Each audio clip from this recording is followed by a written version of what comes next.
Happy Easter, everybody, and welcome back to the channel for another random Richie review. Now, I'm going to start this video off with a spoiler warning in case you do not know the story of Jesus. Yes, I'm going to spoil a lot. I'm going to get into the plot a little bit because, like I said, everybody pretty much knows the plot, so I'm not going to really be spoiling a whole lot. It's not going to be an account for everything that happens in it, but just a few things I liked here or there, a few moments that I thought were really good and really well done. But before we can get to all the stuff that I think was really well done, we got to start with the not so good stuff first. Now to kick off the negatives, because I love to end on a high note, so let's just get these out of the way real quick. And honestly, it's nothing too big, just a few nitpicks I have here and there. The first one is with Zira. Like, I don't have a problem with the character himself. I just feel like it's weird that they had to make up a villain for this movie. But I honestly think he does a great job in the part he's given and honestly really motivates the story pretty well. So, I mean, it's not that, like I said, nothing that hinders the movie. It's just something I thought a little bit odd. He is played by Ian Holm, who you might recognize as Ash from Alien.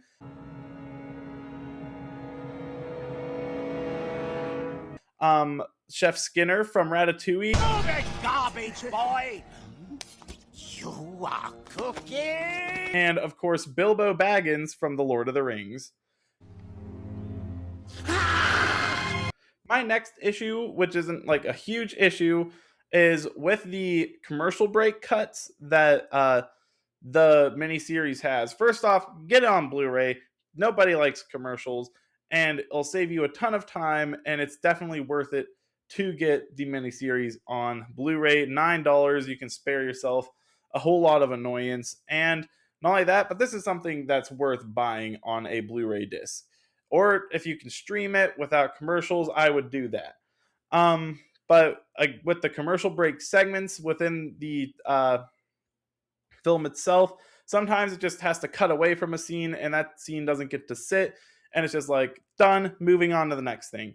I mean, they have 6 hours of time here, so it's not like they had time to let certain things sit, but it would have been nice here and there.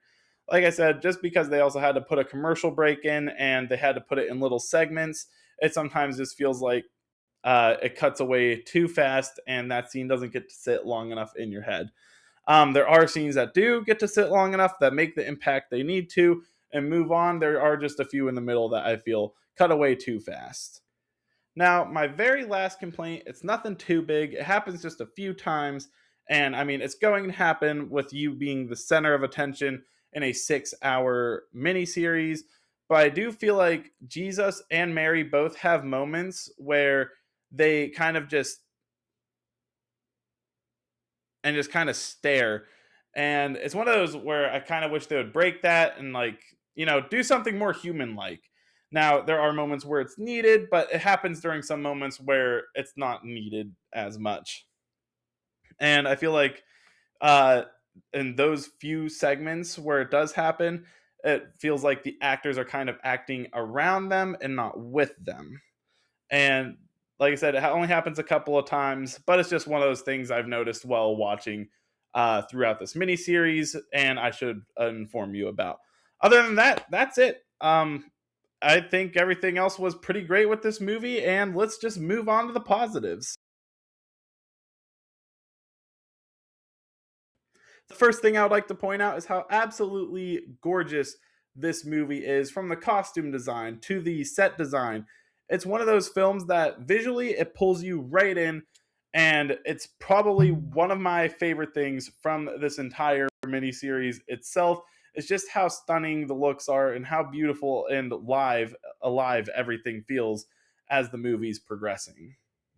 The next thing I'm going to talk about is something I didn't expect from this film, and that was Judas being our main focus of the all of the 12 disciples.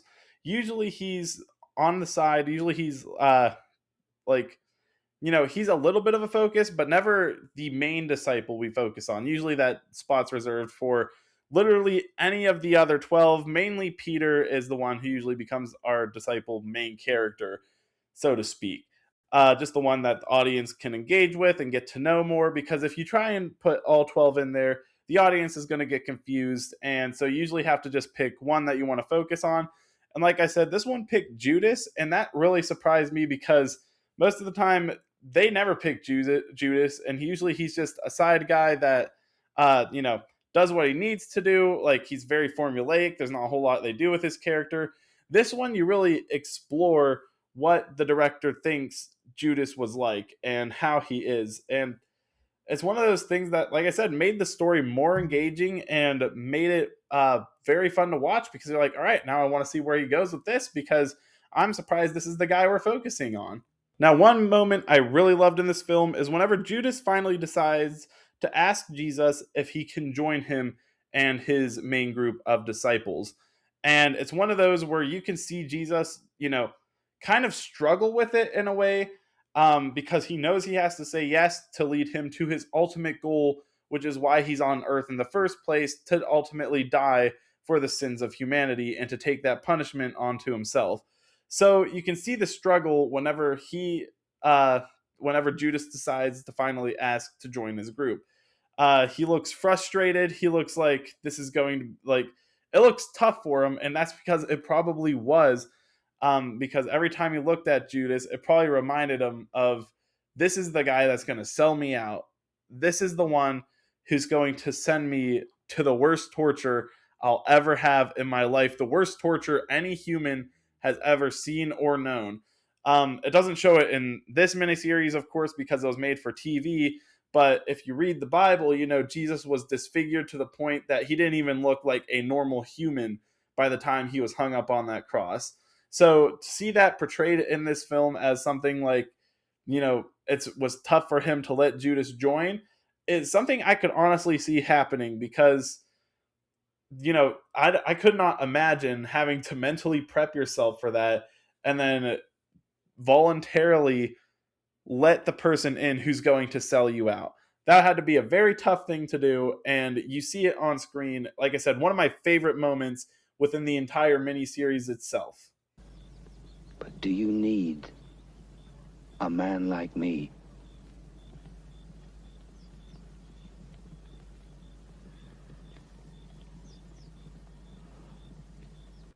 And on the subject of evil, let's talk about the mastermind here, and that is Zira. Zira is one of those characters that really feels like, like I said, it's weird that he's here, but it does help movie wise to put him in it, because then you don't have to switch people's names out. Sure, you could have used one of the guys that is actually mentioned in the Bible, which I think would have been better. I think you should have just had Caiaphas do everything Zira does in here.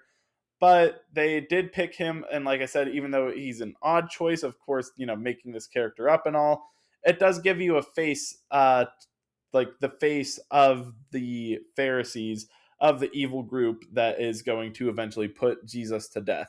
So it's a plus and a minus, but I think Ian Holm does a great job as the villain of this film. So he fits right in with everything.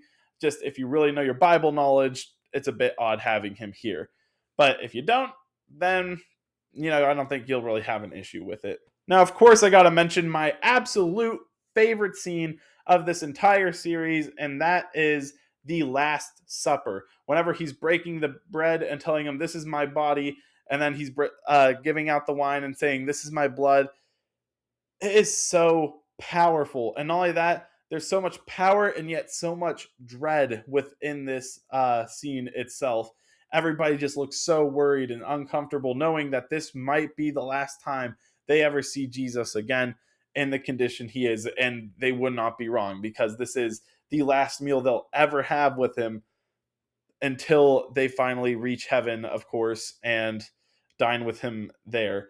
And it's so powerful, and it's so sad, and there's just so much dread. This is the calm before the storm. This is right before he gets taken in by the Romans. He gets beat, he gets humiliated, and it's just such a emotional moment within the movie itself. Do this in remembrance of me. Now, the next thing I got to really give a shout out to was how much they were able to fit within these 6 hours. Usually, whenever it comes to adapting something biblical, you have to pick like 3 pages of the Bible to adapt. This one got to pick like six. Like a little bit of exaggerating with how much they did, but you realize like there's a ton of information in the Bible, which is why it's one of those things that it's makes it a pretty tough read for people who are learning and want to read the Bible itself. It's a historical book, so they have to fit as much as they can and cram it in. And it's just one of those things that adapting it to film makes it quite tough because you really got to pick everything carefully. Now, this film really focuses on Jesus's teachings. You do get a lot of his miracles in here, but the teachings are the main point and the main focus. And I think they did a really great job with it. And honestly, they put it together so well. Also, I do believe that this is one of the only film adaptations where Joseph, Jesus's adoptive father, actually gets, some personality here. Usually, when it comes to Joseph, without him, the film would be no different. He's just the guy that he's Mary's husband and the guy that takes her to where she needs to go. In this movie, you learn that he loved his craft. He loved being a carpenter. He loved teaching it to people. He loved his wife. He has such a personality in this that makes him feel real and makes the story feel more real than what other movie adaptations with him in it feel like. So, of course, my number one favorite thing from this film was Robert Powell's depiction of Jesus. Besides, like the 2 or 3 times he does that, like dead face stare off into the distance type of deal, he did an incredible job. Of course, you're gonna mess up if you're doing like a full 6 hour miniseries, and you're the main character, like the main focus of it all. But I feel like he does such a great job. He really embodies who Jesus was and does his best with such a reverence and respect for the role. And I think well, of course, he's definitely the best part.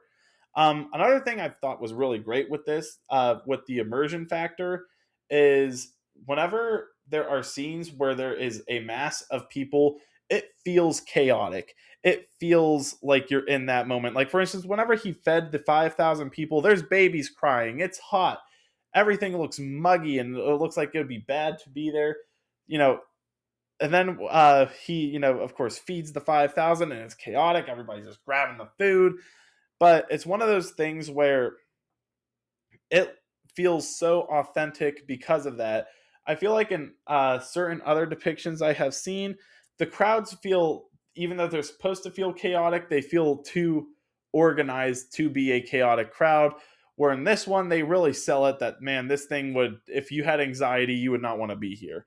Like, it looked like, heck, I don't have anxiety. And it looked, in certain times, it looked like I wouldn't even want to be there. But then whenever he starts speaking, like whenever Jesus starts speaking in these scenes, it just everything stops and you feel so immersed, like you're watching him actually speak in real life.